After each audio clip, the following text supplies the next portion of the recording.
For me, rattling works mildly pressured ground, unpressured ground, mornings and evenings, usually right on the cusp of daylight. Different things work different ways for different people. For me, this whole tickling stuff, I might as well go home and kiss the sister I don't have, because it is just plain wrong and it accomplishes nothing whatsoever. November, it's all about road miles. I'm going to Kansas, I'm going to Iowa, going through South Dakota. I've already been to Wyoming and Montana, and then I end up in Nebraska.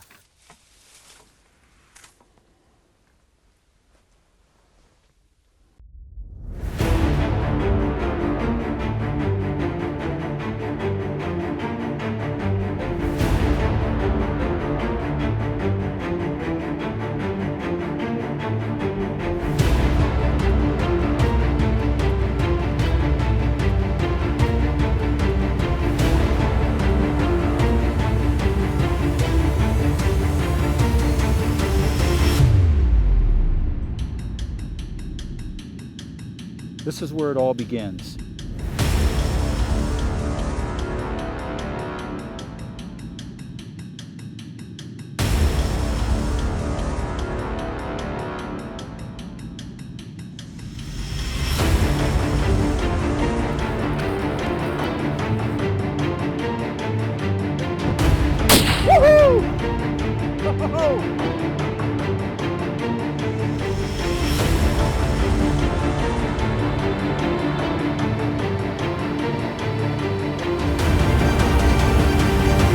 My best hunting day ever. This is Deer and Deer Hunting TV. Some of the best advice I've ever received on calling deer was from the late great Charlie Alsheimer. And Charlie taught me, number one, to know deer vocalizations. Know what different types of grunts a buck will make. Know what different types of bleats a doe will make. And know when to use these. But the better advice that he gave me is that know when not to call. And that's the type of hunter that I've become, is because I've hunted so much pressured ground over the years that I seldom call, even during the rut. Now, it's not to say that I'll never do it, but knowing when to call and when not to call, for me, is the best advice that I could give anybody. How pressured are those deer that you're hunting? Calling and rattling are really, really cool and can be effective. They can be. It can be deadly effective, quite honestly. And every year we've got this new secret, super secret, double platinum, extra, super serial new deer call that's going to change the world as we know it.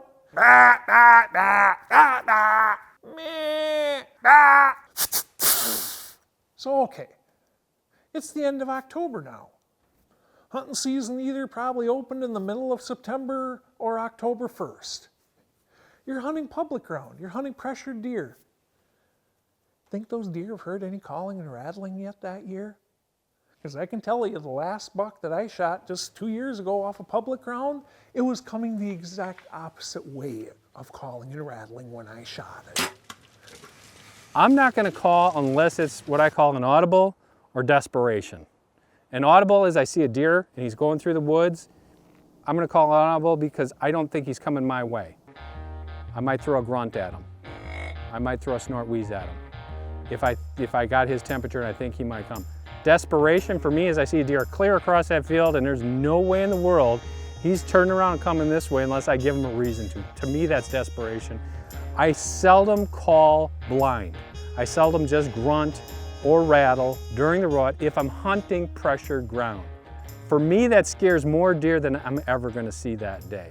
So I need to know how pressured those deer are on the land that I'm hunting.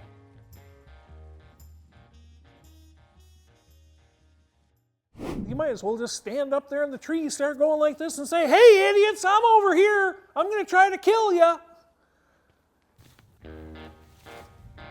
Coming up, Mark Kaiser is hunting the Great Plains of Nebraska that's filled with mildly pressured whitetails.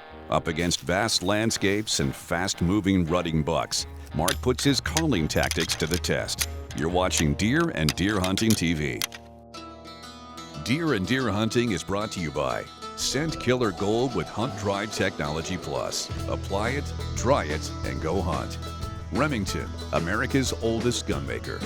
Get armed and deadly with Easton FMJ arrows. And by 10-Point Crossbow Technologies. There is no substitute. This segment of Deer and Deer Hunting is brought to you by Redneck Blinds.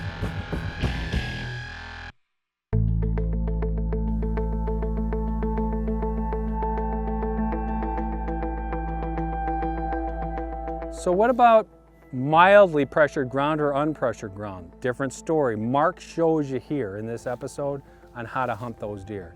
Mildly pressured deer or unpressured deer, during the rut, it can be wonderful if you know when and when not to call. And more times than not, you can't mess up. I mean, you can call to a deer, he might not be interested, he might not come in, but you didn't scare him away. So don't be afraid in those situations to throw everything you got at him. This was my last hunt for the fall. I'd just come off a great bow hunt in Kansas, and I was looking for a little bit of relaxation. Just sitting in a blind, sitting in a stand, watching the deer, enjoying the fall weather. The Great Plains winds, they were a-roaring. The temperatures were in the teens. The wind chills were down in the single digits. They may even have dipped below the goose egg mark.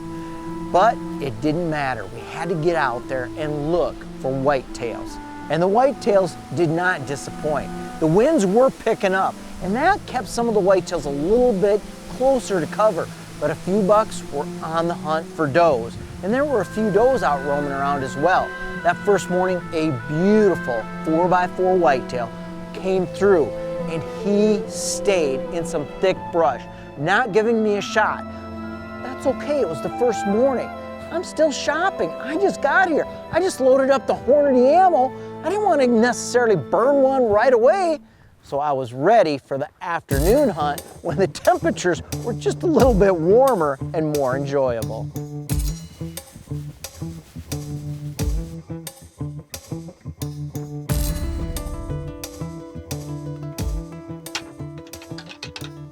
Because it was the rut, and you never know when a big buck is going to be between does, I incorporated as much rattling and grunting as I could, especially when I saw a buck kind of flitting through the dark, deep timber or thick cover, and I might want to see if he'll come. At that point, I would employ rattling antlers, or if he's close enough, just some subtle grunting. Now, when do you decide to rattle or grunt? For me, generally it comes down to desperation. If I'm not seeing anything, I'm trying to rattle something up. I also have another code I follow, and that is in the dawn and dusk periods.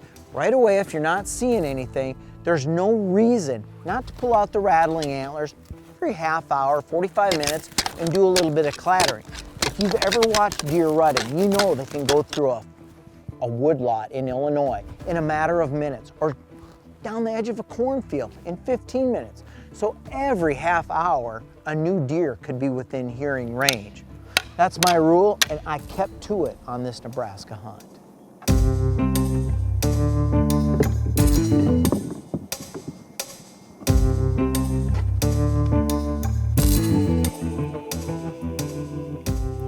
You hear people all the time talk about how great the rut is to hunt. Well, what they may be talking about is the pre-rut, because when the rut occurs, it can be some of the hardest hunting you'll run up against. Now, you're going to see a lot of bucks, but they may not be the buck you want. And what's the buck you want? Well, it's the mature buck. And those older bucks, they have a tendency to just come out, quick grab does, and disappear. Where do they disappear to? Well, they go to hidey holes, spots that aren't visited by a whole lot of other deer. And those can be tough to pick out. And just to sit on one spot when there's maybe 1 million in a square mile of land, well, that's a hard hunt. So you still want to focus on areas where there are a lot of does, where a guy can go meet singles. We're looking for a buck mingling for singles. Stay tuned. You're watching Deer and Deer Hunting TV.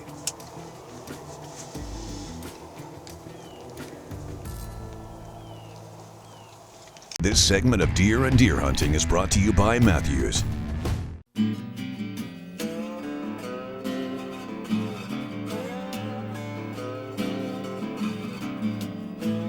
Frankly, one of the best tips I could ever possibly give the audience is the first thing I always do when I'm looking at hunting a new area is I question what is the level of pressure these deer endure. Because if it's high pressure, I'm gonna approach it a heck of a lot different than when it's low pressure. Low pressure, man, it is so easy for me to look so darn smart because virtually everything works. When you're talking about high pressure deer, if you're doing the same thing that every other yard ape is doing out there in the woods, you know what? It probably isn't gonna work real well. Now, what I will do on those pressured deer is if I happen to see that buck and he's cruising through at a distance that he is not going to naturally going to come over to me, and I thoroughly believe it is now or never, at that point, I'll actually take out the grunt. Bah. Bah. Get his attention, get him to stop. If that doesn't work, I'm gonna take my teeth, my lower teeth, put it up against my upper lip, and I'm gonna spit all over myself 3 times fast. If that doesn't work, I'm done. I mean, I don't even bring antlers with me to public ground. To be honest with you, I am taking the bare minimum in with me because every single thing I bring in is a potential source of odor. And I'm more worried about that than I am about my success at calling in a heavily pressured whitetail because I believe my odds are so low when it comes to that. Moderate and low pressure whitetails, that's a different story.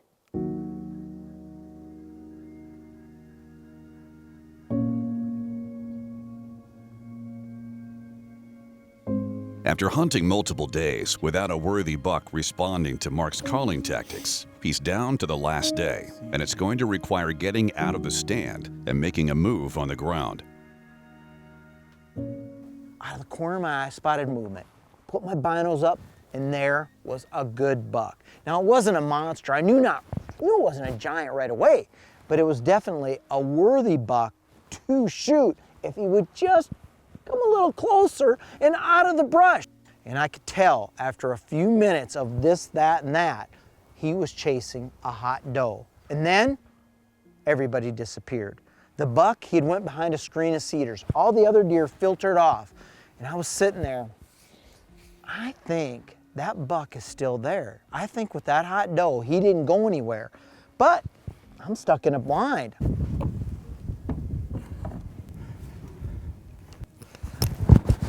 I'm thinking that buck I saw,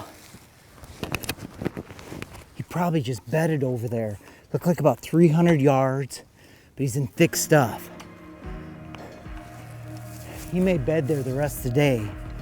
This is the last day of the hunt, so I think we're gonna take the hunt to him. Try to get as close as we can and then rattle or grunt, probably grunt first and we'll rattle. See if he'll stand up out of his bed and give me a shot. Super thick, I'll have to probably be standing for the shot.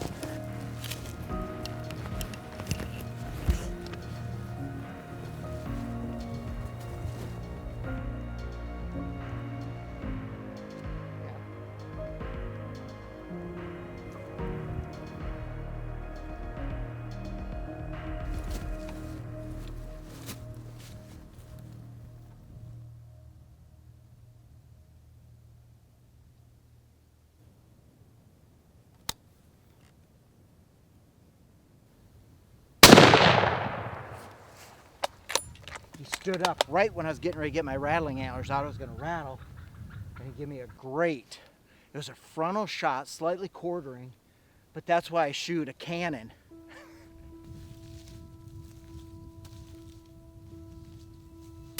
And set it over here. And this is what you call a Nebraska Cornhusker Special. Nice brow points. He's got an extra kicker right here, a little character. Mainframe 4x4, but this here was damaged, it looks like, during the velvet, and then of course he broke off his G3 right here, snapped it right off. Beautiful buck. We've been hunting hard here in Nebraska. I'm on the last day I was thinking about trying to stay one more day, but I still might, just getting the meat ready. Nebraska always has a great surprise for me. I love coming here, hunting with the folks from Hornady. They've got a nice property on this big river bottom, sprawling farm. It goes from cornfields to bean fields to timber, and in between are whitetail bucks everywhere. This buck isn't gonna be a Boone and Crockett trophy, but when you hunt hard like we did on this hunt, they're always a trophy. But I love going face to face with whitetails, and that's what we did on this hunt. Improvise. When the deer weren't coming by the stand, we took the stand to the deer. Deer and Deer Hunting is brought to you by Thompson Center, America's master gunmakers. Sever broadheads, straight through it. Hunter Safety System, stay connected. And by Cuddyback, CuddyLink, 16 cameras, 1 cell plan, $10 per month.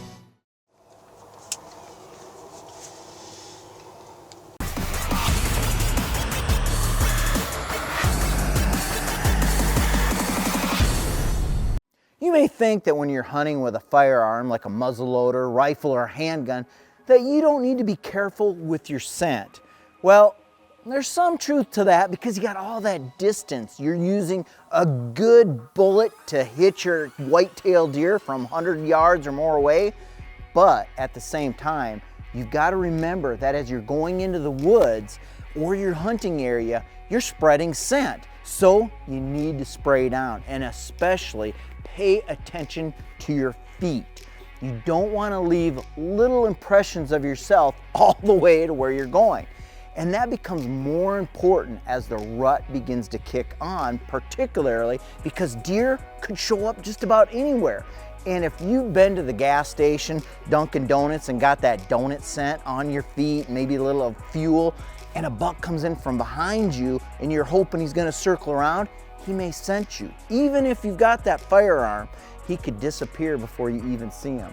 So whether I'm going out with my bow or my rifle, I'm spraying down, and I'm particularly paying special attention to my feet. You know, there's 3 tenets we talk about for deer hunting here at Deer and Deer Hunting, and it's scout, manage, hunt. And what's the first one? Scout. You know, scouting is the most important thing we can do as deer hunters. And that means more than just placing our cuddybacks on food plots and food sources and nice, easy places, you know, bait stations, where you're gonna get pretty pictures. We love that. It's a good way of censusing the deer herd. But the scouting part of it requires finding out why deer do what they do. And that's what I like to do, especially here in the summertime. Get my CuddyLinks out there. It allows me to scout areas where deer are coming through in the woods, and it also allows me to scout for deer behavior. Let me show you more of what I'm talking about. The nice thing about these new cameras, these CuddyLinks, is I can set this camera here, set it and forget it. So I can put these in obvious places. Some places where I'm scouting, I'll have cameras up high and I'll have them shooting down on a trail. That allows me, especially in areas with mature bucks, it allows me to get pictures of the deer as they're coming through. I don't really care about, you know, seeing how many points he has on his rack and stuff like that. I just want to know how that deer is using that piece of topography. For me, that's key, because in the fall, this all changes. The leaves are down. Some of these subtle trails are not so easy to scout, especially in big woods environments. So in this particular situation here, I have this CuddyLink. It's on an old logging trail here. And I really don't use this area much, but the deer do use it. They not only use this trail, but there's all sorts of other deer trails, especially buck trails, going back into these bedding areas. We have a large patch of woods here that goes for almost a couple miles. Those bucks bed back in there, and they use those little, I call them tertiary trails. They go through the woods, and you can see them, especially in the summertime here, you can see them, they come out on these logging roads, and they just follow them up. Perfect places to get pictures of deer and know how they're using it during the different times of the day. Now let me stop right there for a second. Yeah, that's great in the summertime, you know, seeing deer walk through at 7 in the morning or 5 in the afternoon. Does that help me in fall? Not so much as far as times of the day, but it helps me know which of those preferred trails are going back to those bedding areas, because they will use those same bedding areas throughout the year.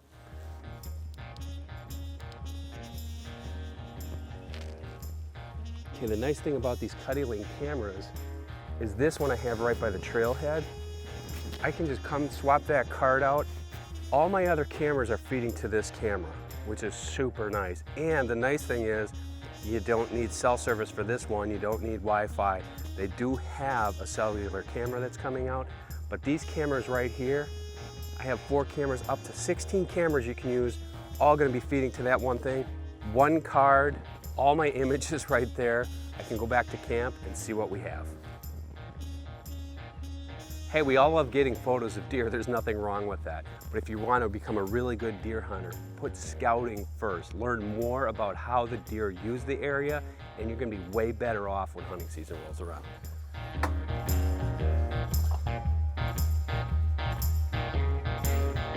Hi, I'm Dan Schmidt. For more tips, strategies, and hunting action, be sure to follow us on Facebook, Instagram, and YouTube. Thanks for watching Deer and Deer Hunting TV.